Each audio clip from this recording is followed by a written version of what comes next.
అందరికీ వందనాలండి. ఈ కొత్త సంవత్సరంలో యెహెజ్కేలు గ్రంథం వరకు వచ్చామంటే దేవుడి కృపేనండి. యెహెజ్కేలు గ్రంథము 6వ అధ్యాయము మొదటి వచనమండి. ఎడమ వైపు ఉందండి 690వ పేజీ.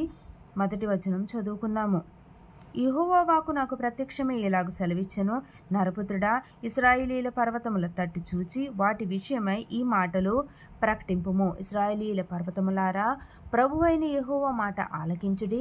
పర్వతములతోనూ కొండలతోనూ వాగులతోనూ లోయలతోనూ ప్రభువైన యెహోవా ఇలాగ సెలవిచ్చున్నాడు, ఇదిగో నేను నిజముగా మీ మీదికి ఖడ్గము రప్పించి మీ ఉన్నత స్థలములను నాశనము చేసేదను. 4వ వచనమండి. మీ బలిపీఠములు పాడైపోవును, సూర్యదేవతకు నిలిపిన స్తంభములు చిన్నాభిన్నములవును.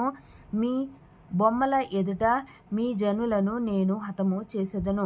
5వ వచనమండి. ఇశ్రాయేలీయుల కళేబరములను వారి బొమ్మల ఎదుట పడవేసి మీ ఎముకలను మీ బలిపీఠముల చుట్టూ పారవేయుదును. 6వ వచనమండి. నేనే యెహోవానై ఉన్నానని మీరు తెలుసుకొనున్నట్లు మీ బలిపీఠములు విడవబడి పాడైపోవును, మీ విగ్రహములు చిన్నాభిన్నములగును, సూర్యదేవతకు మీరు నిలిపిన స్తంభములు పొడగొట్టబడును, మీ పనులు నాశనమగును, మీ నివాస స్థలములన్నిటిలో ఉన్న మీ పట్టణములు పాడైపోవును, మీ ఉన్నత స్థలములు విడవబడును. 7వ వచనమండి. మీ జనులు హతులై కూలుదురు, అయినను మీరు ఆయా దేశములలో చెదరిపోవునప్పుడు ఖడ్గమును తప్పించుకొను కొందరిని నేను మీలో శేషముగా అన్యజనుల మధ్య ఉండనిచ్చెదను. 9వ వచనమండి. మరియు నన్ను విసర్జించిన వారి విశ్వాసఘాతకమైన వ్యభిచార మనస్సును విగ్రహముల అనుసరించిన వ్యభిచార దృష్టిని నేను మార్చి నా తట్టు తిరగచేయగా చెరపట్టబడిన వారై శేషించిన వారు అన్యజనుల మధ్య నన్ను జ్ఞాపకము చేసుకొని తమను అనుసరించిన హేయకృత్యములన్నిటిని బట్టి తాము చేసిన దుష్క్రియలను కనుగొని తమ్మును తామే అసహించుకొనుచు నేను యెహోవానై ఉన్నానని వారు తెలుసుకొందురు. ఈ కీడు వారికి చేసేదనని నేను చెప్పిన మాట వ్యర్థము కాదు. 11వ వచనమండి. ప్రభువైన యెహోవా సెలవిచ్చినదేమనగా, నీ చేతులు చరిచి నేల తన్ని ఇశ్రాయేలీయుల దుష్టమైన హేయకృత్యములను బట్టి అయ్యో అని అంగలార్చుము. ఖడ్గము చేతను క్షామము చేతను తెగులు చేతను వారు కూలుదురు. 12వ వచనమండి. దూరముననున్న వారు తెగులు చేత చత్తురు, దగ్గరనున్న వారు ఖడ్గము చేత కూలుదురు. శేషించి ముట్టడి వేయబడిన వారు క్షామము చేత చత్తురు. ఈ ప్రకారము నేను వారి మీద నా క్రోధము తీర్చుకుందును. తమ విగ్రహముల మధ్యను తాము కట్టిన బలిపీఠముల చుట్టూను ఎత్తైన కొండల అన్నిటి మీదను సకల పర్వతముల కొప్పుల మీదను పచ్చని చెట్లన్నిటి క్రిందను పుష్టిపారిన మస్తకి వృక్షములన్నిటి క్రిందను తమ విగ్రహములన్నిటికీ పరిమళ ధూపము వేసిన చోటులన్నిటిలోనూ పడి వారి జనులు హతులై ఉండు కాలమున నేనే యెహోవానై ఉన్నానని మీరు తెలుసుకొందురు. 14వ వచనమండి.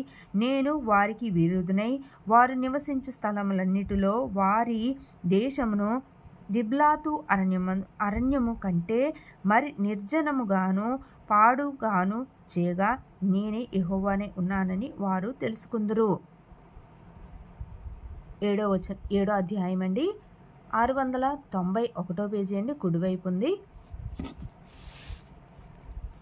6వ అధ్యాయం చిన్నగానే ఉందని 7వ అధ్యాయం కంటిన్యూ చేస్తున్నానండి. 6వ అధ్యాయంలో 14 వచనాలే ఉన్నాయి. 7వ అధ్యాయం కూడా కంటిన్యూ చేస్తున్నానండి.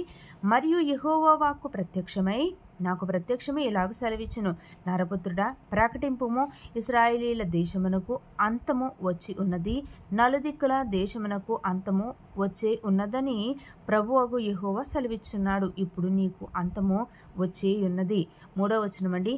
నా కోపము నీ మీద తెప్పించు నీ ప్రవర్తనను బట్టి నీకు తీర్పు తీర్చి నీవు చేసిన సమస్త హేయ కృత్యముల ఫలము నీ మీదికి రప్పించుచున్నాను. 4వ వచనమండి, నీ ఎడల కటాక్షముంచకయు కనికరము చూపకయు ఉందును. నేను యెహోవానై ఉన్నానని నీ వెరుగునట్లు నీ ప్రవర్తన ఫలము నీవు అనుభవింప చేసేదను. నీ హేయ కృత్యములు నీ మధ్యనే ఉండనిత్తును. 5వ వచనమండి, ప్రభువైన యెహోవా సెలవిచ్చినదేమనగా, దురదృష్టియు వింతైన దురదృష్టము 5వ వచనమండి, ప్రభువైన యెహోవా సెలవిచ్చినదేమనగా దురదృష్టము వింతైన దురదృష్టము సంభవించును. 6వ వచనమండి, అంతమే వచ్చుచున్నది, అది నీ కొరకు కనిపెట్టుచున్నది, ఇదిగో సమీపమాయెను. 7వ వచనమండి, దేశ నివాసులారా, మీ మీదికి దుర్దినము వచ్చుచున్నది, సమయము వచ్చుచున్నది, దినము సమీపమాయెను. ఉత్సాహధ్వని కాదు, శ్రమధ్వనియే పర్వతముల మీద వినబడుచున్నది. 8వ వచనమండి, ఇంకా కొంతసేపటికి నేను నా క్రోధమును నీ మీద కుమ్మరింతును, నీ మీద నా కోపమును నెరవేర్చుచు నీ ప్రవర్తనను బట్టి నీకు తీర్పు తీర్చి నీ సమస్త హేయ కృత్యముల ఫలము నీ మీదికి రప్పించెదను.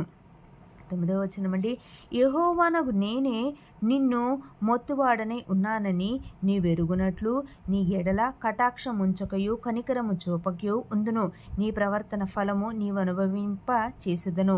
నీ హేయ కృత్యములు నీ మధ్య ఉండనిత్తును. 10వ వచనమండి, ఇదిగో ఇదే ఆ దినము, అది వచ్చియున్నది, ఆ దుర్దినము ఉదయించుచున్నది, ఆ దండము పూచియున్నది, ఆ గర్వము చిగిరించియున్నది, బలాత్కారము పుట్టి దుష్టులను దండించునదాయెను. 11వ వచనమండి, వారిలోనైనను వారి గుంపులోనైనను వారి ఆస్తిలోనైనను వారికున్న ప్రభావంలోనైనను ఏమీయూ శేషింపదు. 12వ వచనమండి, కాలము వచ్చుచున్నది, దినము సమీపమాయెను, వారి సమూహమంతటి మీద ఉగ్రత నిలిచియున్నది గనుక కొనువానికి సంతోషముండ పనిలేదు, అమ్మువానికి దుఃఖముండ పనిలేదు. 13వ వచనమండి, వారు బ్రతికియున్నను అమ్మువాడు అమ్మిన దానికి తిరిగి రాడు, ఈ దర్శనము వారి సమూహమంతటికి చెందును, అది తప్పక జరుగును. వారందరూ దోషులైరి గనుక తమ ప్రాణము రక్షించుకొనుటకు వారిలో ఎవరునూ ధైర్యము చెయ్యరు. 14వ వచనమండి, వారు సర్వసిద్ధులై బాకానాదము చేయుదురు, కానీ వారి సమూహమంతటి మీదికి నా ఉగ్రత వచ్చియున్నది గనుక యుద్ధమునకు పూనుకొను వాడొకడును ఉండడు. బయట ఖడ్గమున్నది, లోపట తెగులును క్షామమును ఉన్నవి. బయటనున్న వారు ఖడ్గము చేత చతురు, పట్టణములోనున్న వారిని క్షామమును తెగులును మృంగును. 16వ వచనమండి, వారిలో ఎవరైనను తప్పించుకొనిన ఎడల వారందరూ లోయలోని గువ్వల వలె పర్వతముల మీద నుండి తమ దోషములను బట్టి మూలుగులిడుదురు. 17వ వచనమండి, అందరి చేతులు సత్తువ తప్పును, అందరి మోకాళ్ళు నీళ్ల వలె తత్తరిల్లును. 18వ వచనమండి, వారు గోనెపట్ట కట్టుకొందురు, వారికి ఘోరమైన భయము తగులును, అందరూ సిగ్గుపడుదురు, అందరి తలలు బోడి అగును. 19వ వచనమండి, తమ వెండిని వీధులలో పారవేయుదురు, తమ బంగారమును నిషిద్ధమని ఎంచుదురు. యెహోవా ఉగ్రత దినమందు వారి వెండియే కాని బంగారమే కాని వారిని తప్పించ జాలదు, అది వారి దోషక్రియలు విడవకుండా అభ్యంతరమాయెను గనుక దాని వలన వారు తమ ఆకలి తీర్చుకొన జాలక పోవుదురు, తమ ఉదరమును పోషించుకొన జాలక పోవుదురు. 20వ వచనమండి, శృంగారమైన ఆ ఆభరణమును వారు తమ గర్వమునకు ఆధారముగా ఉపయోగించిరి, దానితో వారు హేయమైన దేవతల విగ్రహములు చేసిరి గనుక నేను దానిని వారికి రోతగా చేసేదను. 21వ వచనమండి, వారు దాన్ని అపవిత్రపరచునట్లు అన్యుల చేతికి దోపుడు సొమ్ముగాను దుర్మార్గులైన జనులకు లూటిగాను నేను దానిని అప్పగించెదను. 22వ వచనమండి, వారిని చూడకుండా నా ముఖమును నేను త్రిప్పుకొందును గనుక శత్రువులు నా నిధి స్థానమును అపవిత్రపరచుదురు, దొంగలు చొరబడి దానిని అపవిత్రపరచుదురు. 23వ వచనమండి. దేశము రక్తముతో నిండియున్నది, పట్టణము బలాత్కారముతో నిండియున్నది, సంకెళ్ళు సిద్ధపరచుము. 24వ వచనమండి. బలాఢ్యుల అతిశయము ఆగిపోవునట్లును వారి పరిశుద్ధ స్థలములు అపవిత్రమగునట్లును అన్యజనులలో దుష్టులను నేను రప్పించెదను, ఆ దుష్టులు వారి ఇండ్లను స్వతంత్రించుకుందురు. 25వ వచనమండి. సమూల ధ్వంసము వచ్చేయున్నది, జనులు సమాధానము కొరకు విచారించుచున్నారు, కానీ అది వారికి దొరకలేదు. నాశనము వెంబడి నాశనము కలుగుచున్నది, సమాచారము వెంబడి సమాచారము వచ్చుచున్నది. వారు ప్రవక్త యొద్ద దర్శనము కొరకు విచారణ చేదురు గాని యాజకులు ధర్మశాస్త్రజ్ఞులు కాకపోయిరి, పెద్దలు ఆలోచన చేయకయే ఉన్నారు. 27వ వచనమండి. రాజు వ్యాకుల పడుచున్నాడు, అధికారులు భీతి నొందుచున్నాడు, సామాన్య జనులు వణుకుచున్నారు. నేను యెహోవానయున్నానని వారు తెలుసుకొనున్నట్లు వారి ప్రవర్తన ఫలము నేను వారి మీదికి రప్పింపబోచున్నాను. వారు చేసిన దోషములను బట్టి వారికి తీర్పు తీర్చబోచున్నాను. ఈ పరిశుద్ధ వాక్యం దేవుని నామానికి మహిమ కలుగును గాక. ఆమేన్. నెక్స్ట్ అధ్యాయం 18వ అధ్యాయం అండి.